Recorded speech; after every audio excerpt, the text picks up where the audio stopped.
तालुक्यातील पानगावमध्ये अफूच्या अवैध लागवडीचा मोठा प्रकार उघडकीस आला असून येरमाळा पोलिसांनी कारवाई करत लाखो रुपयांचे अफूचे पीक जप्त केले आहे। या कारवाईमुळे तालुक्यात एकच खळबळ उडाली असून अवैध अंमली पदार्थांच्या लागवडी विरोधात पोलीस कारवाई करत असल्याचे दिसून येत आहे। पानगाव येथील बाबासाहेब वाघमारे यांच्या शेतामध्ये मोठ्या प्रमाणात अफूची झाडे आढळून आली। 4.5 किलो वजनाचे अफूचे पीक पोलिसांनी जप्त केले असून त्याची बाजारभावानुसार अंदाजे किंमत 1,41,150 रुपये असल्याचे सांगण्यात आले। घटनास्थळी पंचनामा करण्यात आला।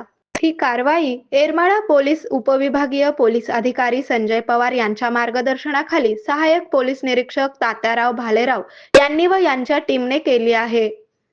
पदार्थ प्रतिबंधक कायद्यानुसार गुन्हा दाखल करण्याची प्रक्रिया सुरू असून पुढील तपास येरमाळा पोलीस करत आहेत।